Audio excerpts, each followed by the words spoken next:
നാടിനെ അറിയാൻ കാടിനെ അറിയണം എന്ന കാഴ്ചപ്പാടോടെ ചുനക്കര ഗ്രാമപഞ്ചായത്തിന്റെ സ്റ്റുഡൻസ് ഫോർ സോഷ്യൽ സർവീസ് പദ്ധതിയുടെ ഭാഗമായി വിദ്യാർത്ഥികൾ നടത്തിയ വനയാത്ര ശ്രദ്ധേയമായി. ചെന്തുരുണി വന്യജീവി സങ്കേതവും വനമേഖലയുമാണ് വിദ്യാർത്ഥികൾ സന്ദർശിച്ചത്.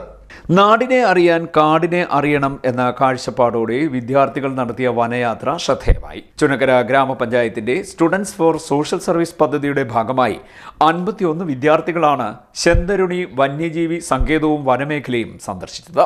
ഇങ്ങനെ ഒരു പദ്ധതി ഏറ്റെടുക്കുന്നത് വലിയൊരു കാഴ്ചപ്പാടോടുകൂടി തന്നെയായിരുന്നു. ഇവിടെ ഞങ്ങൾ സംസാരിക്കുകയായിരുന്നു, നിങ്ങൾക്ക് 80 വയസ്സാവുന്ന ഒരു കാലത്ത് അല്ലേ, ഇപ്പം എത്ര വയസ്സുണ്ട്?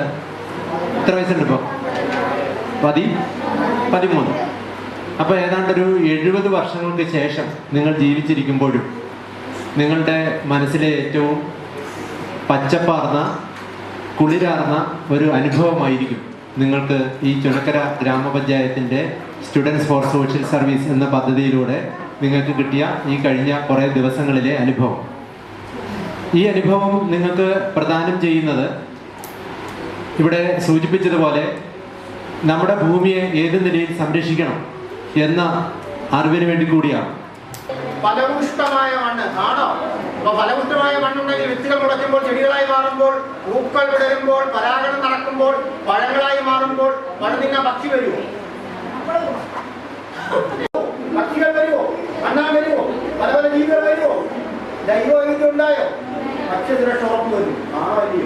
ഇവിടെ നമ്മുടെ ലക്ഷ്യം മാറി ഒഴുക്കുക, വെള്ളത്തെ ഒഴുക്കുക. നമ്മുടെ ശരീരത്തിനകത്തൂടെ വെള്ളം ഒഴുകുന്നു. ഏതാണെന്നറിയാമോ? അത് പൂക്കളിലാണെന്നറിയാം, പൂക്കളുണ്ടാകുന്നത് എവിടെയാണെന്നറിയാം, ചെടികളിലാണെന്നറിയാം, ചെടികളുണ്ടാകുന്നത് ആര് മുളച്ചാണെന്നറിയാം, വിത്ത് മുളയ്ക്കുന്നത് എവിടെ നിന്നാണെന്നറിയാം.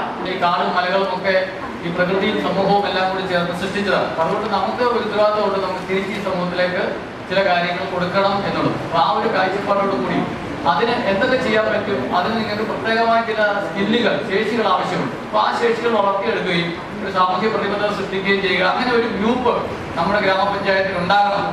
ഈ സ്റ്റുഡൻസ് ഫോർ സോഷ്യൽ സർവീസ് എന്നുള്ള രീതിയിൽ ഒരു പ്രോജക്റ്റ് ഏറ്റെടുക്കുവാനും പഞ്ചായത്തിലെ വിവിധ സ്കൂളുകളിൽ പഠിക്കുന്ന കുട്ടികളെ നല്ല ഉത്തമ പൗരബോധമുള്ള ജനങ്ങളായിട്ട് വളർത്തിയെടുക്കുക എന്നുള്ള ലക്ഷ്യത്തോടു കൂടി, അതോടൊപ്പം തന്നെ അവരിൽ സന്നദ്ധ സേവനം വളർത്തിയെടുക്കുക എന്നുള്ള ലക്ഷ്യത്തോടു കൂടി ഏറ്റെടുത്ത പ്രോജക്റ്റ്. ഈ പ്രോജക്റ്റിൻ്റെ ഭാഗമായിട്ട് ഈ അവധിക്കാലത്ത് 4-5-6 ദിവസം പഞ്ചായത്തിൽ വിവിധ വിഷയങ്ങളെ പറ്റിയുള്ള പ്രായോഗികമായ പരിശീലനവും അവബോധന ക്ലാസ്സുകളും ഒക്കെ നടന്നു. ഒരു ദിവസം നീണ്ടുനിന്ന വനസഞ്ചാരത്തിൽ അപൂർവമായ സസ്യങ്ങളും ജീവികളുടെ ആവാസ വ്യവസ്ഥയും നേരിട്ട് കണ്ട് മനസ്സിലാക്കുവാൻ വിദ്യാർത്ഥികൾക്ക് കഴിഞ്ഞു. വന്യജീവികളെ അസ്വസ്ഥമാക്കാതെ എങ്ങനെ പ്രകൃതിയിൽ ഇടപെടാം എന്ന ഈ യാത്രയിലൂടെ പഠിച്ചതായി വിദ്യാർത്ഥികൾ പറഞ്ഞു. ഒരു വൃക്ഷത്തിന്റെ പേരിൽ അറിയപ്പെടുന്ന രാജ്യത്തെ ഏക വന്യജീവി സങ്കേതമാണ് ചെന്തുരുണി. കല്ലട അണക്കെട്ടിന്റെ സംഭരണ പ്രദേശം കൂടിയാണിത്. കാടും അണക്കെട്ടുമൊക്കെ ആദ്യമായി കാണുന്നതിന്റെ ആവേശത്തിലായിരുന്നു വിദ്യാർത്ഥികൾ. വനസംരക്ഷണം, ജലസംരക്ഷണം, മാലിന്യ നിർമ്മാർജ്ജനം തുടങ്ങിയ വിഷയങ്ങളെക്കുറിച്ച് വനം വന്യജീവി വകുപ്പിലെ വിദഗ്ധർ ഹ്രസ്വ വിവരണങ്ങൾ വിദ്യാർത്ഥികൾക്ക് നൽകി.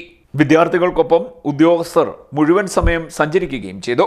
വനത്തിലെ ഓരോ വൃക്ഷത്തെയും, പുൽക്കൊടികളെയും പൂമ്പാറ്റകളെയും കുറിച്ച് വരെ വിലപ്പെട്ട വിജ്ഞാനങ്ങൾ പങ്കുവച്ചു. ഉച്ചഭക്ഷണത്തിന് ശേഷം വനവിജ്ഞാന കേന്ദ്രത്തിൽ വനം വകുപ്പിലെ ഗൈഡ് അശ്വിനി രാജ് വിദ്യാർത്ഥികൾക്ക് ക്ലാസ് എടുത്തു. വന്യജീവി സങ്കേതത്തിന്റെ ചരിത്രവും ഭൂമിശാസ്ത്രവും പ്രാധാന്യവും അദ്ദേഹം വിശദീകരിച്ചു. വിദ്യാർത്ഥികളെ പഠനത്തിനൊപ്പം സാമൂഹ്യ സേവനത്തിനും പ്രാപ്തരാക്കുക എന്ന ലക്ഷ്യത്തോടെയാണ് ഗ്രാമപഞ്ചായത്ത് സ്റ്റുഡൻസ് ഫോറം സോഷ്യൽ സർവീസ് എന്ന പദ്ധതി വിഭാവനം ചെയ്യുന്നത്. തെരഞ്ഞെടുക്കപ്പെട്ട വിദ്യാർത്ഥികൾക്ക് ദുരന്ത നിവാരണം മുതൽ ലഹരി വ്യാപനത്തിനെതിരെ വരെയുള്ള വിവിധ വിഷയങ്ങളിൽ പരിശീലനം നൽകി. പരിശീലനം സിദ്ധിച്ച വിദ്യാർത്ഥികൾ ചുനക്കര ഗ്രാമപഞ്ചായത്തിലെ ഓരോ വീടുകളിലും കടന്നു ചെല്ലും. മറ്റ് വിദ്യാർത്ഥികളുമായി സൗഹൃദം സ്ഥാപിച്ച് അവരുടെ മെന്ററായി പ്രവർത്തിക്കുകയും ചെയ്യും. സ്വന്തം ഗ്രാമത്തിന്റെ കരുതലും കൈത്താങ്ങുമായി വിദ്യാർത്ഥികളെ മാറ്റുക എന്നതാണ് പദ്ധതിയുടെ പ്രധാന ലക്ഷ്യം. വർത്തമാനകാല വിപത്തുകൾക്കെതിരായ ഗ്രാമപഞ്ചായത്തിന്റെ ശക്തമായ ഇടപെടലിന്റെ ഭാഗമാണ് സ്റ്റുഡൻസ് ഫോർ സോഷ്യൽ സർവീസ് എന്ന പദ്ധതി.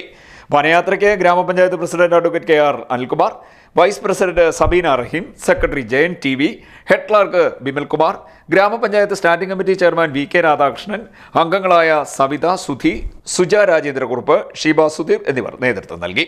വനംവകുപ്പ് ഉദ്യോഗസ്ഥരായ ശരണ്യ, പുഷ്പവല്ലി, ഗൈഡ് സുബ്രഹ്മണ്യൻ, ശ്രീകുമാർ എന്നിവർ വിദ്യാർത്ഥികളുമായി സംബന്ധിച്ചു. പദ്ധതിക്ക് പിന്തുണ നൽകുന്ന പൊതുവിദ്യാഭ്യാസ വകുപ്പിന്റെ state institute of educational technology director B. അബുരാജും യാത്രയിൽ പങ്കാളിയായി. CDNet news, Charummood.